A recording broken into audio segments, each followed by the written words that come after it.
चला, आज आपण 15 ऑगस्ट आणि 26 जानेवारी या दोन्ही दिवशी होणाऱ्या झेंडावंदनामध्ये नेमका काय फरक आहे, हे पटकन समजून घेऊया.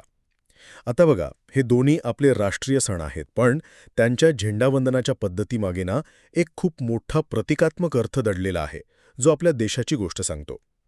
पहिलं म्हणजे कृतीमधला फरक.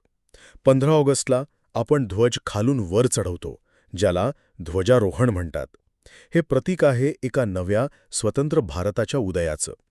याउलट 26 जानेवारीला ध्वज आधीच वर बांधलेला असतो आणि तो फक्त फडकावला जातो, कारण तेव्हा आपण एक सार्वभौम राष्ट्र म्हणून जगासमोर उभे होतो. दुसरं, हे ध्वजवंदन कोण करतं?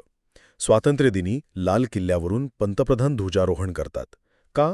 कारण ते सरकारचे प्रमुख असतात. तर प्रजासत्ताक दिनी कर्तव्यपथावर राष्ट्रपती ध्वज फडकावतात, कारण ते देशाचे घटनात्मक प्रमुख आहेत आणि त्याच दिवशी आपलं संविधान लागू झालं होतं. आणि तिसरं म्हणजे ठिकाण. 15 ऑगस्टचा सोहळा होतो लाल किल्ल्यावर, जो आपल्या स्वातंत्र्य लढ्याचं प्रतीक आहे.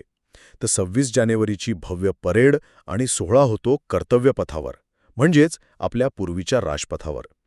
म्हणजे सोप्या भाषेत सांगायचं तर 15 ऑगस्ट हा स्वातंत्र्याचा आनंद आहे आणि 26 जानेवारी हा आपल्या संविधानाच्या आणि लोकशाहीच्या शक्तीचा उत्सव आहे.